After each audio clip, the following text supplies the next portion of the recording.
At what point does the brand step in and go, right, we're opening a lawsuit against you and I don't want it to ever become like corporate? Buying any crash damaged car is a huge risk. I should know. Matt Armstrong is a hero to anyone who loves fast cars. He takes total wrecks and turns them into masterpieces that look brand new. All of these cars behind me, in front of me, and in storage have all been sort of destined for the scrapyard. All crash damage or had some serious problem which we've all fixed. Most people see the shiny paint and the big smiles, but there is a shadowy part of this world that the cameras usually miss. Every build comes with a heavy price that goes far beyond money. Are these cars truly a dream or a nightmare in disguise? The ghost of the BMX track. Way before Matt was bidding on crashed Ferraris, he was moving around on two wheels. Back then, his world was all about BMX. We aren't talking about a casual Sunday ride in the park. Matt was a high-level pro. He spent his days hitting massive dirt jumps and concrete ramps with his BMX bike, pushing his body to the limit for the perfect shot or a gold medal. He lived for the rush. Every time he dropped into a halfpipe, he was gambling with his own bones. His YouTube channel actually started as a way to show off these wild stunts. He wanted sponsors to see his skills and fans to see the madness. For a young guy from Leicester, this was the dream. He was traveling, competing, and getting paid to do what he loved. It felt like nothing could stop him. But the unfortunate side of extreme sports is that one tiny mistake can erase your entire future. In 2013, Matt was at the BMX World Championships. This was the big stage, and he went for a massive move called a 720 tail whip. It is a trick where the bike spins under you while you also spin twice in the air. He tucked in, gave it everything, and was already pulling off the stunt. Sadly, he couldn't stick the landing, and he crashed pretty hard. This caused his shoulder to pop right out of the socket. Even though he was in total agony, he actually finished his qualification run and ended up in 16th place. But the damage was done. His shoulder was ruined, and it got so bad that it started falling out of place while he was just sleeping. Doctors told him the news no athlete wants to hear. If he kept riding, he might lose the use of his arm for good. Just like that, his identity was gone. He went from a sponsored pro to a guy working odd jobs in retail just to stay on his feet. He spent years feeling lost, trying to find a way to get that same high he felt on the bike. He tried working in shops and doing normal 9-to-5 jobs, but he never felt fulfilled. He needed something to fix, something to build, and something that made his heart race again. He eventually realized that if he couldn't jump bikes anymore, he could at least build something with an engine. He started small, messing around with cheap cars in his spare time, and he didn't know it yet, but a massive mistake by his girlfriend was about to hand him the keys to $1 million empire. Living on the edge.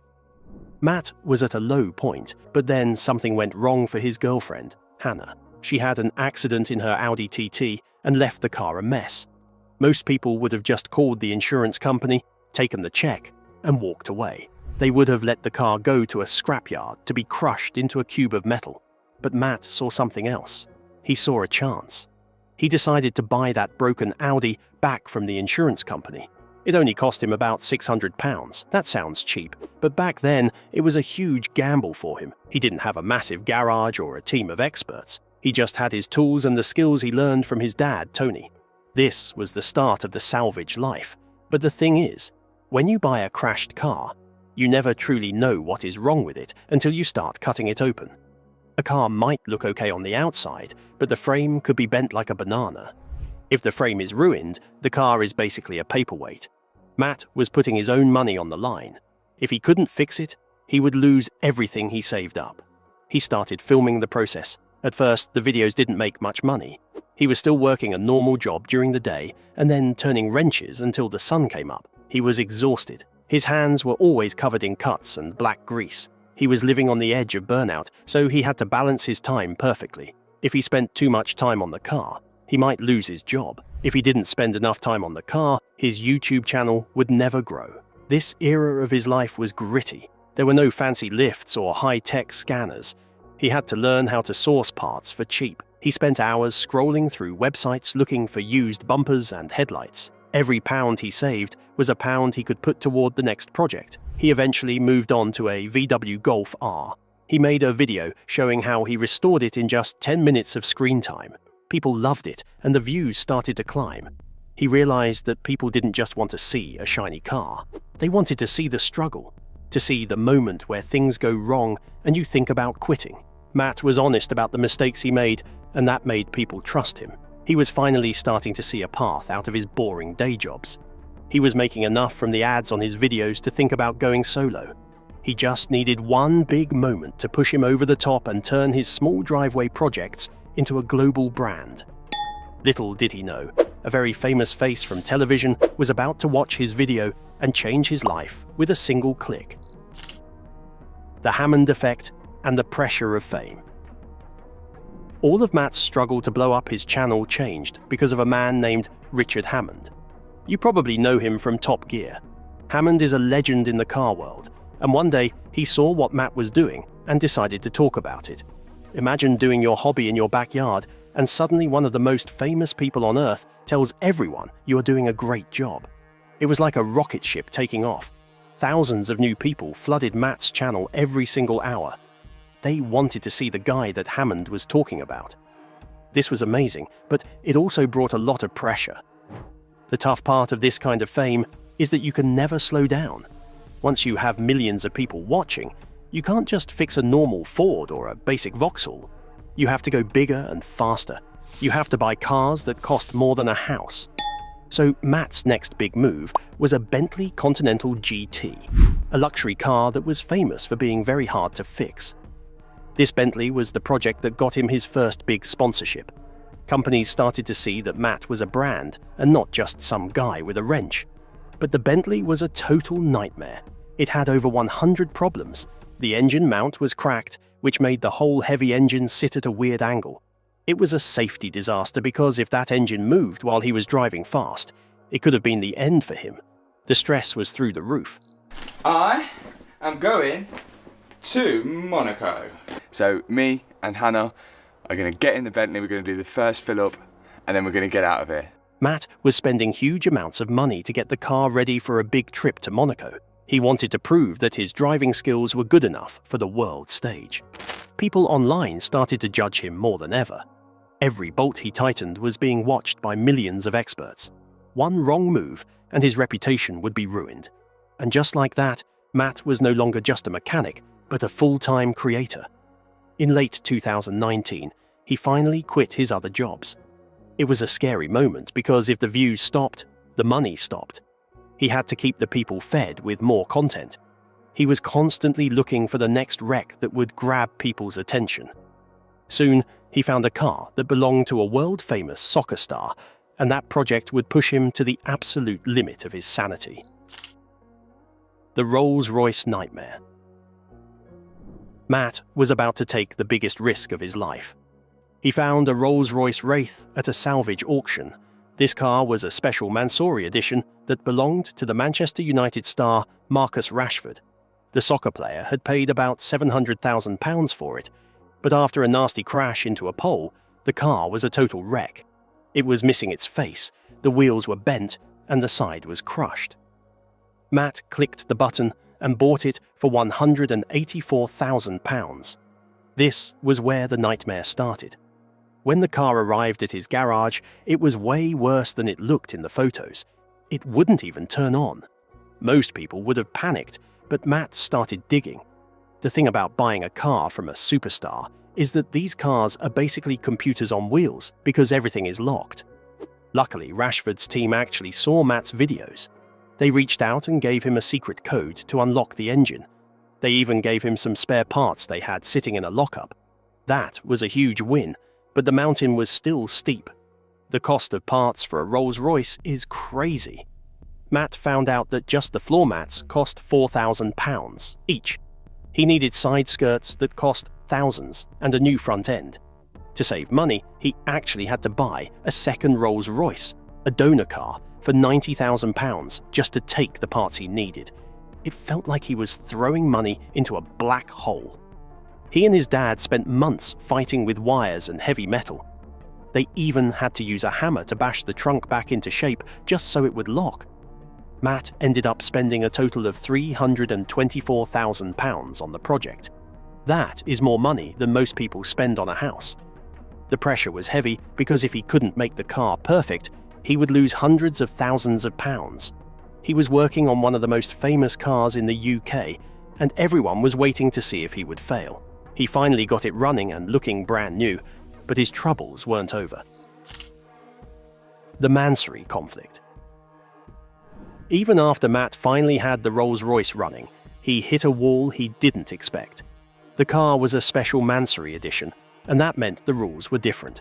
Mansory is a company that takes fast cars and makes them even crazier and more expensive. They are very protective of their brand, so when they saw a guy on the internet fixing their work in a shed, they weren't exactly happy, which is not very surprising for these luxury brands who never want just anyone touching their cars. Matt tried to buy parts directly from Mansory, but it was a battle. These high-end companies often want you to prove you are worthy of their parts. Sometimes they only sell to people they know. And since Matt was just a guy with a camera, he had to pay huge prices for every little bit of carbon fiber. For example, he had to pay thousands for side skirts that were basically just strips of fancy plastic. Well, Mansory saw his videos and reached out, and the owner of the company, Kourosh Mansouri, asked Matt to bring the car to Germany. Matt drove the car across Europe, hoping for a friendly meeting. But when he got there, the boss looked at his hard work and called it trash. He pointed out that things didn't line up perfectly, and he hated the wheels Matt had chosen. It was a cold moment. Matt had spent 6 months of his life on this car, and the man who created it was laughing at him. Mansory took the car into their shop and kept it overnight. They replaced the wheels with a set that costs $10,000 and fixed the gaps in the body. They even gave him official badges that he couldn't buy before. Matt was worried he would get a massive bill for all this. He was essentially being forced to let them finish his project so their brand would look good. It was a gift, but it was also a way for the company to take control. Matt realized that no matter how good he got at fixing cars, he was still an outsider to the elite world of supercars. He was just a YouTuber, and they were the gatekeepers. And now that the car was finally perfect in the eyes of the makers, it gave room for one very thought-provoking question. Is a car that has been smashed in half and glued back together actually safe to drive? Safety versus speed. Some people look at Matt's builds and see a masterpiece, but others look at them and see a death trap. Whether or not these cars are safe has been the subject of a huge debate among car aficionados. When a car is written off by an insurance company, it usually means the structure is compromised. In the UK, these are called Category S cars. The S stands for structural. The thing about fixing these kinds of cars is that metal has a memory. Once a steel frame is bent and then pulled back straight, it is never as strong as it was when it was new. It's like bending a paperclip back and forth. Eventually, it just snaps. Critics worry that if one of Matt's restored cars got into another accident, it wouldn't protect the driver the same way. The crumple zones might not work, or the airbags might not fire at the right millisecond. Matt knows people think this. To prove them wrong, he has to follow very strict rules. Every car he fixes has to pass a brand new MOT test. This is a legal check in the UK to make sure a car is safe for the road. He also uses computerized tools to measure the frame down to the millimeter. If the frame is off by even a tiny bit, the car will handle like a shopping cart with a broken wheel. But there is more than just the frame. Modern cars have hundreds of sensors.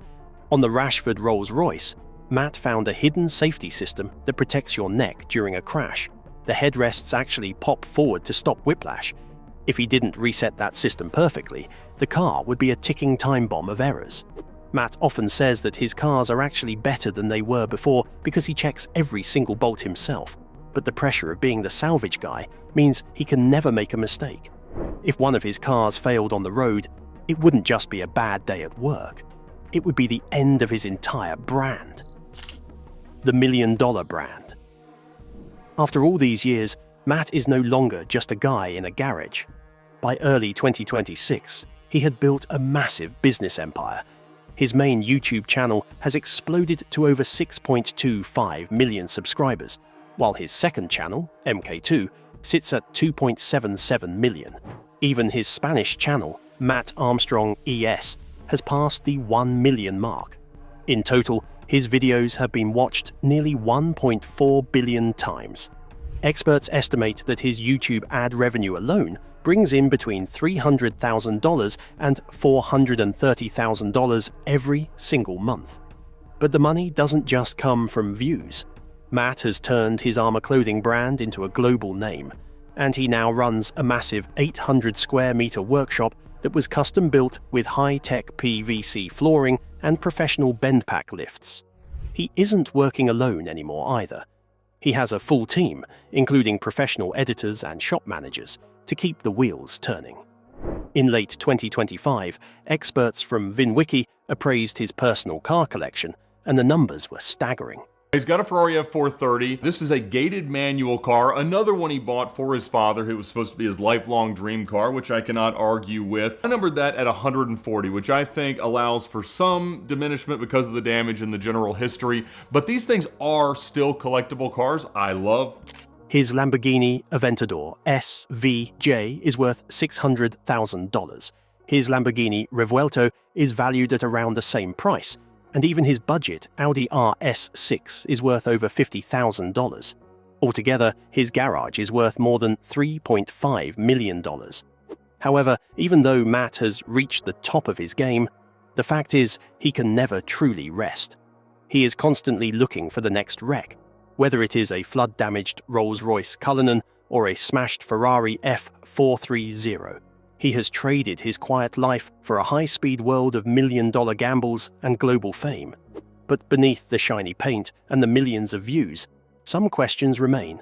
Is the risk of a high-speed failure worth the reward of a viral video? If you were in his shoes, would you drive a car that had been smashed in half?